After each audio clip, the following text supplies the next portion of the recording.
Could you tell me your name and birth? Hoy Creed Barton. Okay. And birthday's 8th of October 1917. And when and how did you join the armed service, and which unit were you in, and what did you do? Before I went, or when I went to service. But when I went to service, I was drafted. Okay. I took my first physical before December the 7th in 1941. Well, in fact, I took both of them, but I was waiting to be drafted. I took my basic training in the infantry, and then at that time, to be a pilot, you had to have 2 years of college, which I didn't have. I just had a high school education. But then along about, I don't know, November, I believe it was, of 1942, they come out with, if you could pass the examination with a high school education, you could get in to be a pilot, then if you could pass that. And there was 4 of us took it out of my outfit, and 2 of us passed. Then we went to Maxwell Field to start with, and went through what they call pre-flight. It was all either calisthenics or school. You usually had a half a day of exercises and things, and then a half a day of school. And when we finished there, we went to what they call primary. Had little old twin-winged airplanes with 225 horsepower engines in them. And you had a half a day of flying, then a half a day of schooling and exercise. We had 9 weeks of that. Then we went to what they call basic. Went into a single wing airplane with the wheels weren't retractable or anything. Everything was done with the 450 horsepower. We had 9 more weeks of the same thing, going of a morning and flying, or an afternoon and flying. They rotated a week at a time, and then school and exercise. Then we went to advanced, and I should have said the fields. We went on the primary, went down to Avon Park, Florida, to the Ludwig Aviation Military Academy. Then in basic, went to Moultrie, Georgia at Cochran Field.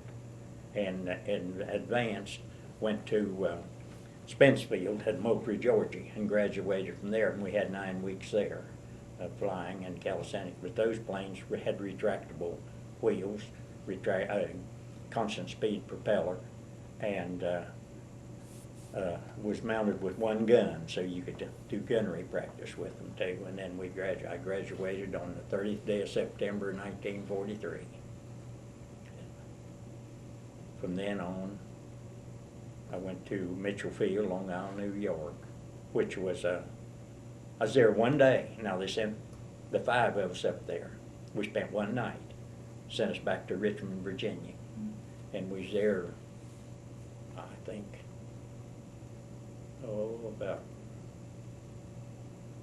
we weren't there very long, just a little while, because on the, I think the 20th day of November or something like that, they sent us to Delaware, and then we started getting students up there and teaching them formation flying and stuff like that. And I was there the 14th day of February. And I went to Blackstone, Virginia, and down there we started teaching dog fighting and stuff like that. Dog fighting was more dangerous here as an instructor than combat was. Because you didn't know what your students were going to do. And it was there till July, and I went to Norfolk, Virginia, down to Air Base there. And down there we taught high altitude gunnery and dog fighting and dive bombing and all that kind of stuff. And finally, the 1st of January, they let us go overseas after a lot of begging and everything. And where were you and what were you doing on December 7th? December 7th was on a Sunday, if I remember right. I had been to, well, it didn't have church in it. It was in a schoolhouse. I had been to church in a schoolhouse and was on the way home when we heard about it. But I had been working in the oil field. I was working on a drilling outfit when I left there. Yeah. Then the 7th day of February was when I left for service. What did you think? Pardon? What did you think? I didn't think much about it. I was ready to go. It didn't worry me any. I didn't worry a bit about it. Is there anything changed after that, after the Pearl Harbor? Oh, I guess to some extent it didn't. It didn't for me, but I guess it did for a lot of people. It was just something that we had to do, something that they had to do, and of course they had higher ups, or people had higher ups over them. We had higher ups over us. So I don't feel no animosity to any of them, the Germans or the Japanese or anyone. It's just a job to do. Okay. Do you remember how the people act or how they think or something? Oh, I really don't know. It's just pretty hard to say. Of course, we didn't, in there, when we was in service, we were just more or less taught one thing, and of course now, after when I was up there at Dover, of course I'd been in service 2 years then, and I couldn't get away, no way. We was there 7 days a week, and my girlfriend, we'd been engaged for a good while. She came up and we got married up there. And then from then on, what time she was with me, we lived in an apartment. We didn't live on the base or anything. We could live in an apartment. So she would come stay a while and then she'd come back home. She had a job here and she was working in the health department. And then finally when I went to Norfolk, why she came down there, studied and stayed. Because they had shut the health department down. That's about all I know there. Okay, how about August 5th? Pardon? August 5th, Oh. 1945, when the atomic bomb was dropped. in Oh, Hiroshima. but see, we were down in southern France and we were right out of Marseille. We were waiting to go to the Philippines. And why they didn't ship us earlier, I don't know. But we were there, and we didn't hear much about it over there, not too much. But we just heard that they had dropped the atomic bomb, or two of them. And really, we didn't have communications like you do now. Now you can see on television everything goes on, but then you didn't know anything, and mail was, well, it was a hit and miss. Maybe you'd get some letters sometime, and then maybe you'd get some that had been mailed a month or two before that. So it wasn't very good communications.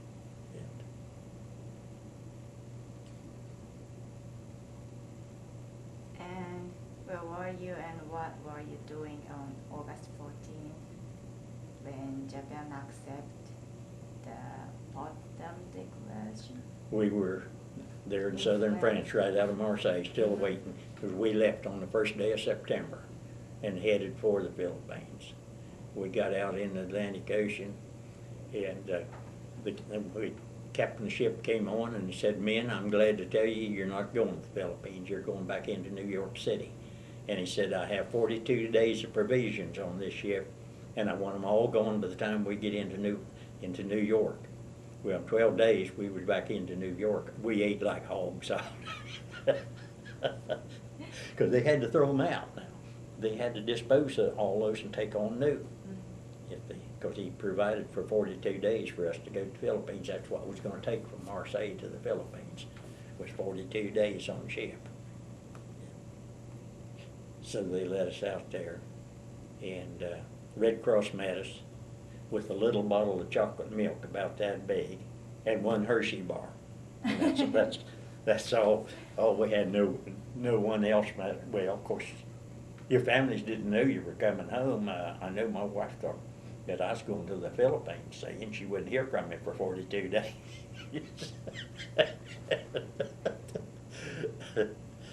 So that's where we were then.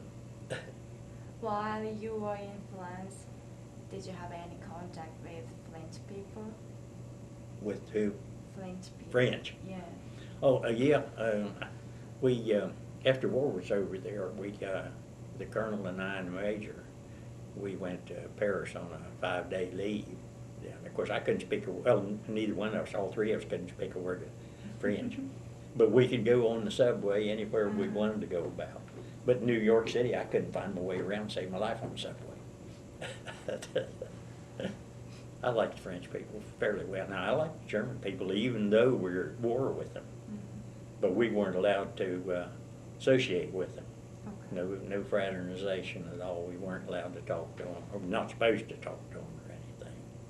Some of us did just a little bit. Somebody could speak English. But I liked, well, no, I didn't like England. I didn't like England. I didn't like the people in England very well. It was so damp and foggy all the time. Okay. And everything mildewed. Like that. That's funny. German is an enemy and England is ally. Yeah. That's funny. Yeah.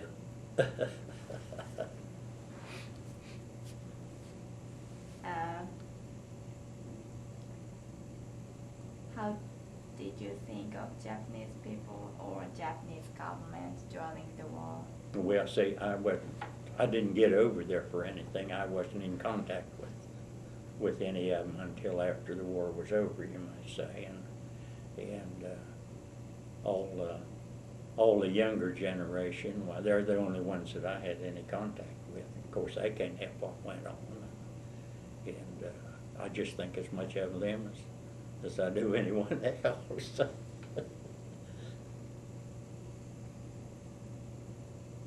Well, did you feel something like the government had propaganda? Well, both sides, I think, Yeah. yeah, both sides had. Like what? Oh, well, I couldn't hardly say, but Well, my grandparents were living in Manchuria during the war, and they said if they talking like something bad thing for the Japanese government, they get arrested. mm-hmm. Yeah, it was pretty much that way. You had to, everyone had to be careful what they said, you know, and all like that, yeah. But really, I couldn't say much about that. I don't know much. Did you feel when the war is over something, it's more freedom? Well, yes, yes, yeah. You weren't restricted then afterwards by what you could do or say or anything much like that, you know, and all, and then you could do pretty much what you wanted to then. If you wanted to stay in service, you could, and if you didn't, you could leave, finally get out and all like that. Oh Lord, I wish I'd have stayed and retired, I'll tell you. My wife liked it, but my mother, she kept saying, "Oh, you're going to get killed, you're going to get killed," and so I said, "Well, I'm not going to have her worrying about it. I'm just going to get out." So I did, but I wish I'd have stayed now. Well, it's something you want to add, you want to tell. I don't know of anything. Only that most of the Air Force had a life no comparison to what the infantry and those guys put in on the ground. Because most of the time we had good places to live, and we weren't down in the mud and everything like that, like all the infantry soldiers and the tanks and all those were. And I know my brother said one night they would have froze to death if it hadn't been for a big candle they found in the house. And they covered their foxhole over and had that candle burning in it to keep them warm. And we lived up there at Frankfurt at Eschborn. We lived in a big resort hotel. I had a room of my own up there. Had a room of my own, and German maid and all that, but I never saw her. I couldn't tell you whether she was 16 or 60 because they bust them in and they took care of, cleaned her rooms and made up her beds and everything. And then they left with them before we left the field. So I don't know. We don't even know what she looks like or whether she's big, little, or what. Were your brother also in Air Force? What? Were your brother also No, in no, he was in the infantry. Okay. He was in the infantry. That's the reason he was in the bulge up there, see, when they surrounded him in the bulge. And, he may be, he said that something about calling him, seeing if he would come over too. He can tell you a lot of things, I tell you. Could you get any contact with him during the war? Just that one time though. I hadn't seen it. Yeah. The picture? Yeah, yeah, that was right after the Germans surrendered there. Let's see, it was May the 8th, I believe. I think that's the last day I flew combat mission, was the 8th day of May. And then not long after, that's when I went down to see him. Oh.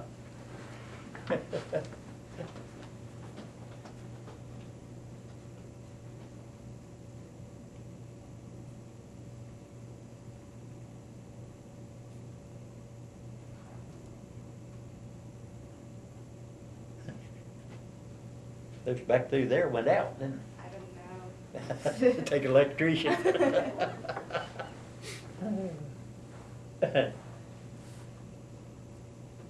Something else? I don't know of anything. How about your family in America? How did they think? Oh, I don't know. They never said nothing much about it. Okay. Yeah, they hardly ever mentioned very much about it. Of course, we were never home. Well, after that, we just had a leave or two. You know, I think it was a year and a half before I was home one time on vacation, and they never talked much about it.